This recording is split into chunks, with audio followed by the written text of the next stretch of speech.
l'influence exercée par les comédias sur la poésie dramatique de divers auteurs français comme Corneille. Un de ses ouvrages clés est intitulé Corneille et la dramaturgie espagnole. Actuelle présidente du mouvement Corneille, en France, elle a publié de nombreux articles sur cet auteur et dirige la nouvelle édition de son théâtre au classique Garnier, pour lesquels 3 tomes ont déjà été publiés. Si vous souhaitez le consulter, j'ai amené le 3e tome, mais je n'ai pas amené les 3 parce qu'ils sont très volumineux. Voilà, mais je pourrais le mettre en consultation si vous souhaitez juste ensuite. Liliane Picciolet est spécialiste non seulement du Grand Corneille, mais aussi de son frère, puisqu'elle a donné également l'édition critique de 4 pièces de Thomas Corneille, Les Engagements du hasard, Le fin astrologue, Le berger extravagant, Les illustres ennemis. Et on lui doit également la revue en ligne de Corneille présent. Elle a réalisé également pour la STFM l'édition critique de 2 pièces de Rotrou, Diane et les occasions perdues. Et elle a dirigé un volume intitulé Baroque ou bizarre, avatar de la bizarrerie au XVIe et XVIIe siècle. Merci beaucoup Liliane d'être là aujourd'hui et donc de nous parler. Je vais les afficher, je vais redonner le titre précis de votre communication. Hop. Le titre précis est donc de l'agitation à la sidération, dynamique comparée des Noaester Padre Siendo Rey, des Rojas Zoria et Venceslas Doré. Merci Liliane. Merci Séverine. Alors, je voudrais d'abord expliquer pourquoi j'ai choisi ce corpus, une pièce espagnole de Rojas, Noaester Padre Siendo Rey, Commedia Famosa, publiée en 1640, et une tragicomédie de Rotrou, on se demande pourquoi il l'a appelée tragicomédie, publiée en 1645. La seconde est une adaptation de la première. Ma spécialisation qui vient d'être évoquée m'incite toujours à me demander, quand on interroge le théâtre sur tel ou tel sujet, de quelle manière le problème se pose dans le théâtre de Corneille. Dans le cadre de ce séminaire, j'ai déjà évoqué la tragédie d'Héraclius, qui me permettait d'aborder la place de l'ineffable dans la dramaturgie. Un phénomène de sidération s'y produit dans l'acte 5. Au cours de l'intervention de José Manuel Losada Goya sur l'idée fable, qui concernait justement Rojas, j'avais évoqué la sidération dans le contexte d'un théâtre particulier, celui de la tête coupée dans La mort de Pompée. Poursuivant ma réflexion, je me suis demandé également si les séances du Cid, par exemple, pouvaient être considérées comme un moment de sidération. Mon âme, abattue, cède au coup qui me tue. Immobilisation de Rodrigue devant un dilemme insupportable, l'impossibilité apparente de prendre une décision. Elle est cependant provisoire. Les personnages de Corneille, à quelques exceptions près, ne se trouvent guère devant l'irrémédiable. Et l'enjeu consiste justement pour le personnage principal à prouver des capacités de réaction. Le trop tard n'est guère cornélien. Dans son discours de la tragédie de 1660, Corneille exprime justement un désaccord fondamental avec la poétique d'Aristote sur l'efficacité tragique de l'admission. L'admission, c'est le fait qu'un personnage reconnaisse sur le théâtre un être qu'il n'avait pas identifié, ou qu'il reconnaisse le lien qui l'unit à l'être en question et qu'il ignorait. Dans les tragédies, qui suivent le modèle aristotélicien, cette reconnaissance se produit après qu'on a achevé de faire périr un être non reconnu pour ce qu'il est. Et, selon Corneille, le procédé prive du moment de choix pathétique, du moment du choix pathétique, mais qui se trouve être, en fait, pour Corneille, le plus dramatique. La pièce de Rotrou et celle de Rojas présentent les 2 formes de sidération. La sidération provisoire, qui débouche sur un choix, et la sidération devant l'irrémédiable. Le titre de chacune de ces 2 pièces attire l'attention sur le personnage du roi de Pologne, Wenceslas chez Rotrou, et le roi, sans prénom, chez l'auteur espagnol. Or, ce roi se trouve dans le dernier quart de la pièce, devant un dilemme à la Corneille. Doit-il condamner à mort ou non son fils criminel? Comme roi, il doit appliquer la loi, et comme père, il est tétanisé d'avoir à le faire. D'où le titre espagnol, ne pas être père quand on est roi. On notera que ce titre espagnol concerne indirectement le fils, contrairement à la tragédie de Rotrou qui se centre sur le personnage de roi. Alors ce fils, c'est le prince Roger chez Rojas et le prince Ladislas chez Rotrou. Dans des circonstances que je vous évoquerai, cet héritier de la couronne en vient hors scène à tuer son jeune frère, l'infant Alexandre, même prénom dans les deux pièces, sans savoir qu'il s'agit de lui. Il découvre ensuite qu'il s'en est pris à son propre frère. On a bien affaire à une admission. La sidération la plus proche de la manière cornélienne, Rotrou étant un grand admirateur de Corneille, est évidemment celle du roi et père devant la décision à prendre. Bien qu'elle constitue le prélude au dénouement, je me propose de l'étudier en premier dans l'une et l'autre pièce. La réaction du prince à la découverte du fratricide qu'il a commis consiste également en la sidération. Mais elle est d'autant plus intéressante, en particulier chez Rojas, qu'elle commence avant cette découverte. On pourrait parler, s'agissant aussi bien de Roger que de Ladislas, d'une lente pétrification que l'admission ne fait qu'accélérer. Pour plus de clarté, j'étudierai successivement le prince espagnol, puis le prince français. Avant cette étude, je dois effectuer un rappel et deux constats. Le rappel, le théâtre espagnol n'a cure des unités de jour et de lieu, alors que Rotrou les respecte de plus en plus. C'est pourquoi l'action est généralement plus mouvementée sur la scène espagnole que sur la scène française. Chez Rojas, l'action se déroule dans deux lieux différents. La première journée, c'est-à-dire le premier acte, il y en a trois, compte deux tableaux. Le premier nous fait pénétrer dans le palais royal. Le second se déroule chez Cassandra. La deuxième journée se passe dans la demeure de Cassandra. Puis, les événements de la troisième journée sont de nouveau situés dans le palais royal, avec toutefois une scène un peu excentrée dans une tour-prison. Certains événements sont donc écartés de la scène par Rotrou, mais on note qu'ils sont aussi écartés de l'intrigue, car ils ne donnent lieu à aucun récit.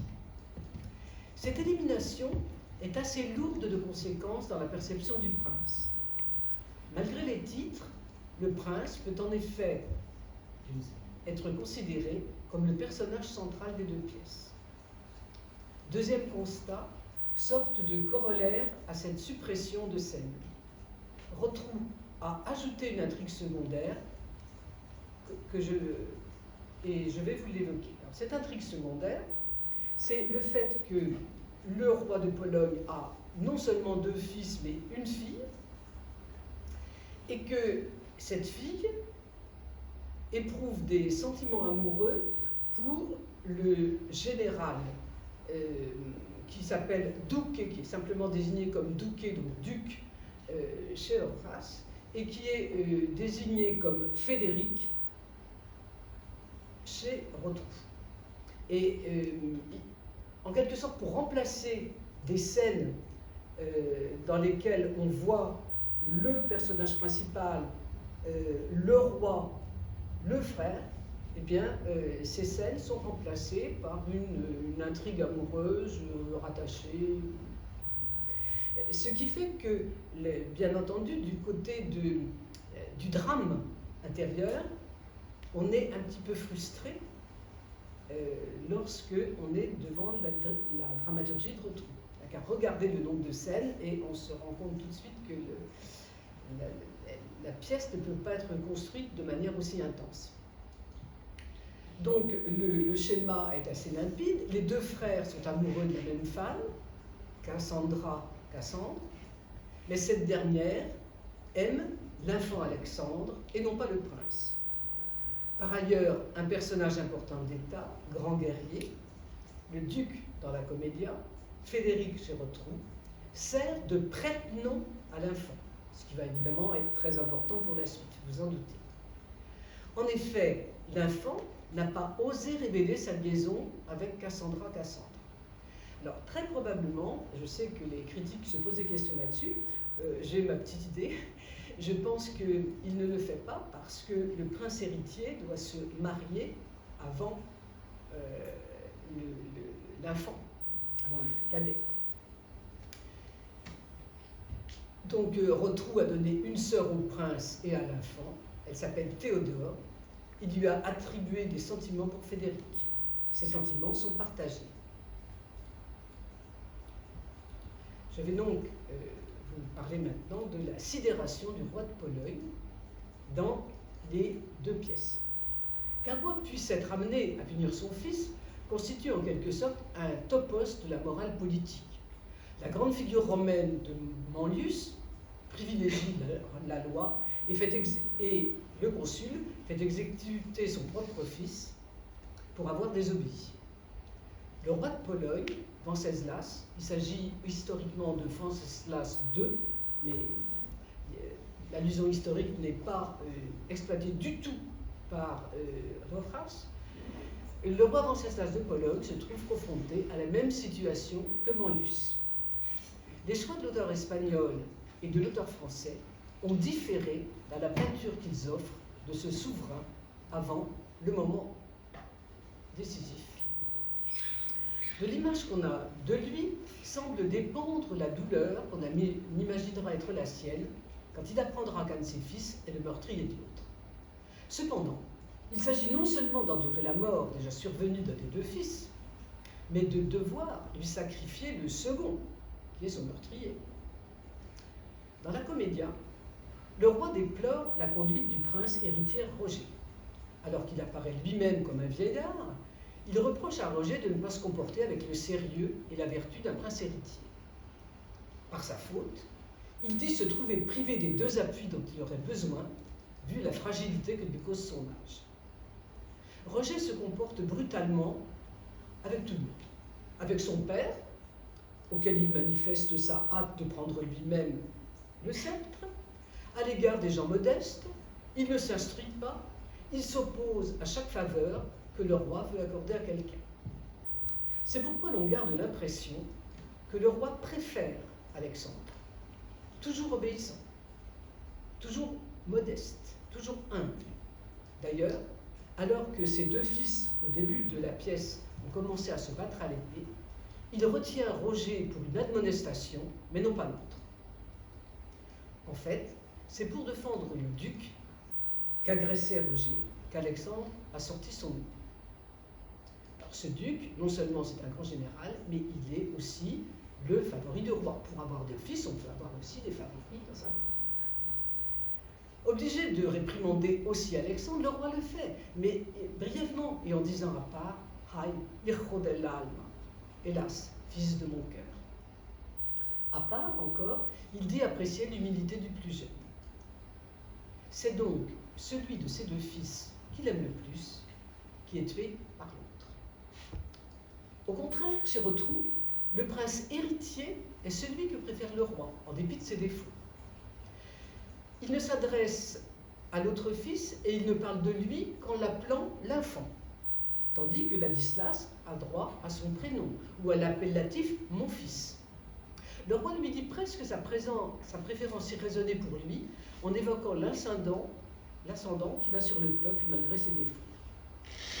Je vois toutefois qu'un heurt inconcevable, malgré tous ses défauts, vous rend encore aimable, et que votre bonastre, en ces mêmes esprits, souffre ensemble pour vous l'amour et le mépris. Par le secret pouvoir d'un charme que j'ignore, quoi qu'on vous mésestime, on vous chérit encore. Vicieux, on vous craint, mais vous plaisez heureux. Surtout, au vers de 169-270, il se reproche à lui-même son attitude à l'égard d'Alexandre. À quel étrange office, amour, me réduis-tu? De faire accueil au vice, c'est pour son fils Ladislas, et chasser la vertu, Alexandre. J'exposerai plus tard les péripéties qui amènent le prince héritier à tuer son frère sans savoir que c'est lui. Lorsque, dans la Commedia, Cassandra apprend à tous la mort d'Alexandre, aucune didascalie immédiate, aucune réplique du roi n'indique son émotion pendant l'interminable narration, les interminables plaintes de l'amante. Il y a tout de même 214 octosyllabes. Et le roi, aucune réaction du roi n'est même mentionnée quand elle exhibe le poignard qui a transpercé Alexandre. Toutefois, c'est peut-être justement à cela qu'on peut reconnaître son saisissement. En effet, après avoir brièvement enregistré la plainte de Cassandra, puis donné l'ordre de désarmer Roger, le roi murmure en aparté, « Je contiens fort mes peines. » Chacun sort, le roi reste seul et dit sa douleur de devoir perdre ses 2 enfants. Puis plus rien, il sort de scène. Changement de tableau, on découvre Roger dans sa prison. Le public n'assiste pas à la délibération du roi dont à Corneille se serait délecté. On le voit arriver dans la tour où est emprisonné Roger, se rappelant d'abord la perfection du défunt et la méchanceté du meurtrier. Il a néanmoins beaucoup de mal à annoncer à Roger sa décision de le faire exécuter. Il ne cesse de l'y préparer par des encouragements, des questions. Il apporte ensuite une réponse dilatoire à la question « Que dites-vous » J'essaye seulement de faire de ma peine courage, de faire de ma couleur compassion. Puis il commence. Je veux vous dire, mais il s'interrompt lui-même, la parole ne pouvant sortir de sa bouche. En aparté, il se plaint. Ces apartés, si fréquents dans la Commedia, si critiqués par Corneille, me paraissent une convention pour révéler l'intériorité. Mais ils n'ont nulle vocation à être entendus. L'interlocuteur, lui, sur scène, est dans l'expectative. C'est l'impatience de son fils qui force la parole du roi. Quand enfin il est parvenu à dire « Vous devez mourir », il ne parvient plus à sortir de la cellule. On trouve d'abord la didascalie à Seketeva, il fait mine de s'en aller, mais il est toujours là, après 26 vers prononcés par son fils. Puis, après sa réponse, pleurs communs, un embrassement, on retrouve la même didascalie, il fait mine de s'en aller. Mais Roger peut encore s'exprimer pendant pas moins de 46 vers, avant qu'on ne trouve, il tourne le dos. Attention, il a tourné le dos, il n'est pas sorti. Cette fois, mais non sans avoir entendu 11 vers et y avoir répondu brièvement, il sort effectivement en disant « No hay ser padre siendo rey » ne pas être père quand on est roi. L'incapacité morale de se mouvoir est renforcée par la répétition de formules presque identiques. Après le départ de Cassandre, il se plaignait seul. « Le ciel m'a donné 2 fils, j'en ai déjà perdu l'un, et pour venger celui-là, il me faut perdre mon autre fils. » Dans la prison de son fils, l'aparté que j'évoquais tout à l'heure redit l'impasse affective dans laquelle il se trouve. Que puis-je espérer devant cette nécessité? Mes 2 fils, il me faut perdre. Comment? Je refuse la rigueur? Enfin, c'est cette fois en s'adressant à son fils qu'il dit encore « Je me perds moi-même en vous perdant tous 2. » La situation est d'autant plus bloquée qu'une fois que la décision est formulée, plusieurs interviennent en faveur de Roger. Le duc, qui demande qu'ainsi ses services soient récompensés, Théodore, la sœur, Octave, un interprète du peuple, et même Cassandre. Le roi trouve la solution, assurant ce que j'appellerais un dénouement à l'Alpatiane, un dénouement ingénieux. Je cite Gracian, « La finesse de l'art et la vaillance de l'esprit », c'est dans la Agudeza, la finesse de l'art et la vaillance de l'esprit consiste à trouver un moyen extraordinaire mais vraisemblable de sortir du labyrinthe emmêlé pour la plus grande jouissance et le plus grand effroi de celui qui lit ou écoute. Et cette finesse de l'art, cette vaillance de l'esprit, consiste à renoncer à la couronne en faveur de son fils, et ainsi, il n'a plus qu'à agir en père. Quand il apprend la mort de l'enfant, le Venceslas de Rotrou écrit « Ô Dieu, l'enfant est mort ». Puis il s'assied et cache son visage derrière un mouchoir. C'est une didascalie qui l'indique. Certes, il s'agit de cacher ses larmes, mais c'est aussi être défaillant théâtralement que d'effectuer pareil geste. On ne sait par aucune indication, pas plus de didascalie que didascalie interne venue du dialogue, à quel moment il dévoile son visage. Sans doute pour répondre à Cassandre, c'est-à-dire après avoir entendu 58 alexandrins. Est-ce qu'on a pendant 58 alexandrins le personnage avec le mouchoir qui cache son visage? C'est le comédien et le metteur en scène aujourd'hui qui déciderait, si par bonheur on jouait cette pièce de Rotrou, à quel moment il peut baisser son mouchoir. D'aucuns pourraient objecter à juste titre à cette première partie que je viens de vous exposer que ce n'est pas chez les vieillards que la sidération est la plus sensible, puisque justement de tels personnages ont perdu leur vivacité. Je précise que le roi de Pologne, que représente Horace, peut à peine bouger, car la goutte le fait souffrir. C'est comme ça qu'il fait son entrée en scène. Je passerai donc à la sidération plus spectaculaire qui frappe leurs fils respectifs. Je parlerai d'abord de la pétrification de Roger, donc Roger, depuis ce qu'on peut appeler un forcément passionnel. L'itinéraire se fera en 3 étapes. Roger, le prince de la Commedia, est en effet une personnalité très complexe. Au départ, on remarque chez lui une pléthore d'énergie. Il se sent avide de tout, jaloux de tout et de tout le monde. Tout désir insatisfait le meilleur de lui-même. Il voudrait faire la guerre et c'est le duc qui l'a fait. Il voudrait conquérir Cassandra et il soupçonne le duc d'être bien reçu d'elle. Il voudrait régner et c'est toujours son père qui règne. Au reste, il ne dissimule en rien son impatience, non pas son père meurt tout de même, mais qu'il lui laisse le truc. Roger frappe par son abondance verbale, les mots forts qu'il emploie, comme si une surabondance de vie l'animait dans un sentiment d'injustice généralisée. Il explique que mal aimé, il se rend mal aimable, dans une sorte d'énergie désespérée. Je me fais serpent, venin, furie, colère, punition, rage, prodige, comète, éclair, Etna, incendie, volcan, monstre, vipère, poison, bête sauvage, vengeance, injure, roue, car si je suis accusé de tout cela, c'est du bonheur.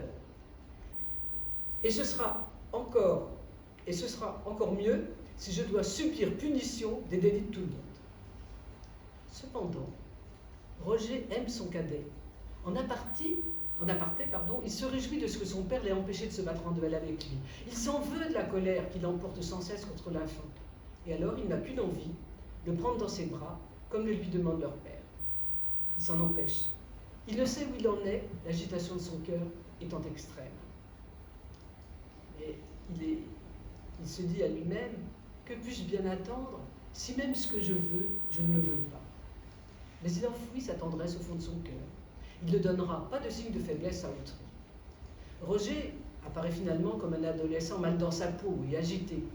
Marianne Bétry, parlant dans son édition de Venceslas à la STFM, et parlant de son équivalent français, estime que la pièce consiste en le passage du prince en l'âge adulte. Ces tensions, cette agitation, vont connaître un paroxysme annonciateur dans la 2e journée, avant de se figer dans la 3e. Amoureux de Cassandra, qu'il ne cesse de harceler alors qu'il croit le duc bien reçu d'elle, Roger s'introduit nuitamment chez elle avec des intentions malhonnêtes, puisque son Gracioso lui dit de se recommander à Tarquin, bien connu pour avoir violé Lucrèce. Et il est rentré aussi dans l'intention de tuer le duc s'il le trouve. Or, son frère, bien que consigné au palais, rend également visite à Cassandra, qui est son épouse, contrairement à ce qu'il se passe chez Rotrou. De surcroît, Cassandra a demandé au roi de la protéger des assiduités de Roger devant sa porte, car elles ont quelque chose de déshonorant pour elle. On assiste à une scène riche en gestuels et en jeux de scène, caractéristique d'un grand nombre de comédias et d'un modèle suivi en France par Douville, par Thomas Corneille. C'est la nuit, Roger s'approche de la chambre de Cassandra, distingue un fauteuil dans lequel elle doit être installée. Il éteint la bougie. Cassandre, inquiète, se lève et part dans une autre pièce. À tâtons, Roger s'approche du fauteuil. Entre Alexandre, venu voir Cassandra. Il se cogne contre la chaise, attirant l'attention de Roger. Ils se touchent, ils s'empoignent dans l'obscurité, sans évidemment se reconnaître. Survient Cassandra avec la lumière. Stupéfaction de tous. Les deux frères saisissent leur épée, tous deux. Pardon, j'ai tourné trop vite là. Tous deux se mettent à parler en aparté. À ce moment-là, on se rend bien compte que ces apartés ne sont pas entendus, car Cassandre s'adresse à eux en disant ceci. Corps fantastiques et muets, formes sans voix dotées d'une âme, tous deux ombres de deux autres, tous deux statues de deux autres, donnez une langue à vos excuses, que vos poings lâchent ces épées, et ce dont vous parlez avec les gestes, précisez-le avec des raisons. Parlez, c'est assez de votre silence. Ne renoncez pas aux paroles. Prince, parlez, vous, enfants, faites-vous raison. Ramenez le sang à vos visages, rendez la voix à votre langue, que le cœur ouvre ses ailes, qu'il se communique aux lèvres. En fait, l'un et l'autre croient vivre un rêve. Roger explique être venu tuer le duc et l'enfant prétend que ce duc, époux de Cassandra, lui a donné les clés de la maison pour qu'il échappe à la prison du palais, loin de la colère de son père. Or, le roi, convoqué, arrive. Cassandre cache les deux frères, chacun dans une pièce. Le roi découvre l'enfant et l'emmène avec lui. L'enfant compte révéler la vérité à son père. Ainsi, dans cette scène, à l'agitation la plus extrême, la plus superficielle, succède la paralysie provoquée par le ressenti profond. L'idée monte également chez chacun des deux fils du roi, et dans la mesure où Roger aime son frère, d'avoir affaire à une confrontation avec lui-même. Un frère est le double de l'autre. Au reste, ils aiment la même femme, ce que l'enfant ignore, et ce que Roger ignore également. À force de maquiller leurs sentiments, Roger ce qu'il éprouve pour son frère, l'enfant ce qu'il éprouve pour Cassandra, ils se perdent, ils introduisent la violence entre eux, et c'est la deuxième fois qu'ils dégainent leur épée l'un contre l'autre. Et l'éruption involontaire de cette violence les glace. Ainsi, avec les apparences d'une comédie d'intrigue, cette deuxième journée fonctionne en fait comme une sorte de première révélation des profondeurs de l'être. Troisième temps, le Roger qui apparaît quand commence la troisième journée n'est plus humain. Roberto e Gracioso le découvre par terre, son épée cassée en deux. Il finit par raconter qu'il s'est de nouveau glissé par effraction chez Cassandra, qu'il a poignardé le duc dans leur lit, son visage n'étant pas visible, noyé dans les cheveux de la jeune femme, mais qu'il n'en a éprouvé qu'un bref soulagement. Le fantastique semble alors s'introduire dans la comédia, du moins dans le récit du prince. Quand il sort, il voit apparaître dans la rue une forme qui le donne d'une voix craintive. Il brandit son épée contre elle, mais elle n'atteint qu'une ombre. Puis cette ombre déchire une page du livre qu'il a sur son bras. C'est la page des morts et des discordes.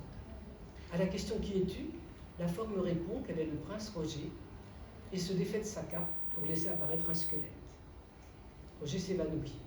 Il conclut « Je ne me retrouve pas dans mon être. De cette forme, je suis l'ombre. De cette âme, je suis le corps. De ce sang, le déshonneur. De cette épée, la bonne leçon. De cette vie, la victoire. De ce cœur, la vengeance. Et de tout, Babylone. » Il convient de se rappeler qu'alors, c'est le duc qu'il pense avoir tué. C'est donc le geste meurtrier en soi qu'il ne peut tolérer en lui et qui le sidère. Le roi le rencontre alors dans le palais. Il le décrit flageolant et livide. Le prince se révèle incapable de le répondre quand son père lui demande d'expliquer son malheur. Je dis que, oui, Seigneur, j'allais, j'étais, je ne sais pas. Son père devra le faire vêtir d'une cape, le munir de son épée ainsi que d'un chapeau. Le moment est extrêmement pathétique. Alors, le Gracioso intervient pour faire prendre quelques distances aux plus émotifs des spectateurs. Et il lance que le prince ressemble à un poète qu'on a sifflé. Roger finit par articuler « J'ai tué celui que tu aimes le plus ». Vers à double entente, à l'insu de celui qu'il prononce, car il parle du duc, et il désigne en même temps le fils préféré.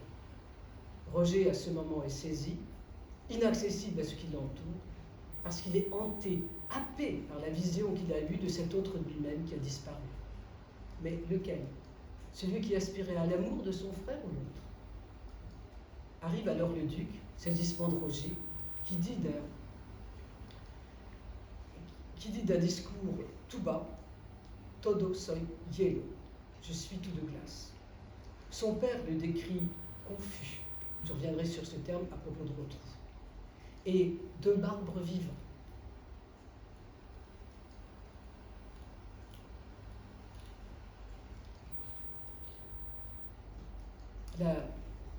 La stupéfaction fait qu'il ne commande plus ses mots. De nouveau, il ne peut plus répondre à son père. C'est aussi la peur qui s'empare du prince. La question s'élève en lui, ciel, qui ai-je donc tué? Quand Cassandra fait son récit du meurtre, extrêmement poétique au reste, et qu'il devient clair que l'enfant et non pas le duc partageaient son lit, aucune réaction, pas même en aparté, du prince Roger. Quand Cassandra le prend à partie, il ne répond pas. De surcroît, elle exhibe le poignard sanglant duquel le prince a percé l'enfant. Quand son père lui réclame son épée, il n'arrive pas à articuler deux mots. Seigneur, si, yo, et querido. Seigneur, si je C'est une fois seul et emprisonné dans la tour que le prince Roger déplore d'avoir tué son frère, de s'être laissé à la colère, d'avoir cru les apparences, d'avoir cédé aux illusions de ses sens. Il avance une explication intéressante pour l'objet de notre étude. Si le ciel le transforme en glace, en image de mort, c'est pour qu'il éteigne le feu qui brûle en lui. Je pense que vous vous souvenez de Etna qui le symbolisait lui-même. La glaciation, si j'ose dire, opère, puisqu'une forme de sagesse s'installe en lui, et il accepte de mourir une fois qu'il comprend que son père, en tant que père, lui pardonne, mais quand en qualité de roi, il le condamne. C'est donc à un prince Roger, transformé par la sidération, que le roi de Pologne transmet sa couronne. J'ai encore à vous parler de Ladislas, mais j'irai beaucoup plus vite parce qu'il est beaucoup moins intéressant. C'était prévu. En lisant un court résumé de l'intrigue de chaque pièce centrée sur le prince, on pourrait penser que les deux pièces ne diffèrent guère. Même agitation contestataire au départ, même appétit de pouvoir, même passion amoureuse, même désir de vengeance. Mais l'agitation est évidemment moins visible sur la scène telle que nous la propose Rotrou. On voit surtout Ladislas se déchaîner contre Frédéric, l'empêchant d'énoncer sa demande en matière de récompense.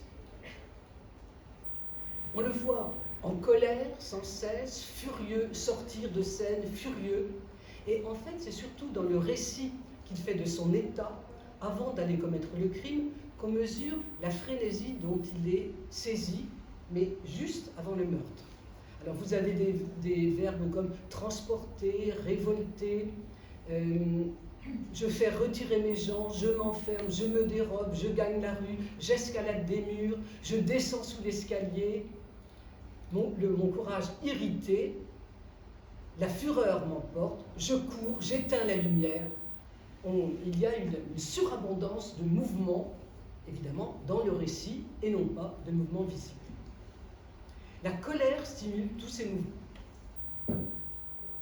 On notera que Rotrou procède à la contamination de deux scènes de la Commedia, puisque Ladislas ne poignarde pas son frère dans le lit conjugal, mais qu'il poursuit un homme dans l'ombre avant de le frapper, ce qui rappelle la scène espagnole où les deux frères ne se voient pas dans l'obscurité.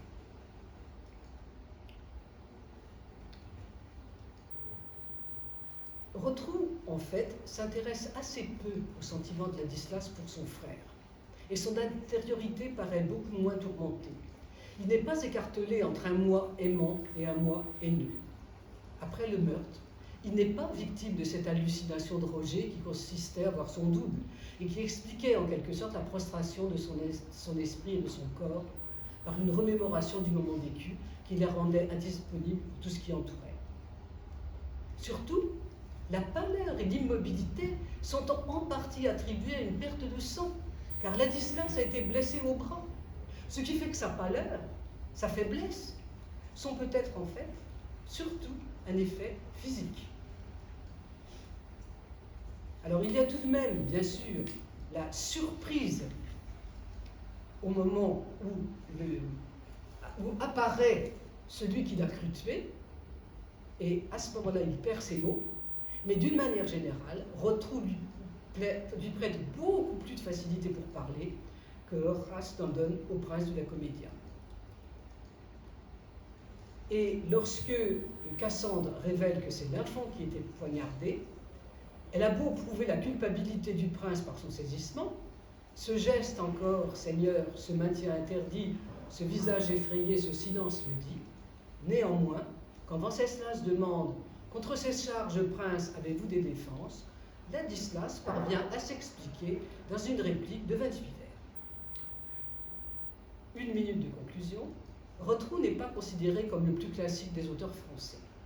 Néanmoins, il se coule progressivement dans le moule des unités et dans ce qu'on pourrait appeler le tout verbal. Proposant une action moins accidentée et comme amortie par la présence entre Théodore et le duc d'un discours galant, il a mis en place une dramaturgie plus morale qu'existentielle, plus intellectuelle que charnelle. Dans un théâtre moins physique, où tout doit se dire, la sidération produit forcément des effets moindres. Il s'est au fond beaucoup plus intéressé au roi qu'à son fils, au dilemme qu'à l'admission. La sidération n'est pas évacuée de cette tragicomédie, mais elle signifie moins, dure moins. C'est bien la liberté de la comédia qui permet de cultiver cette forme de pathétique. Je vous remercie.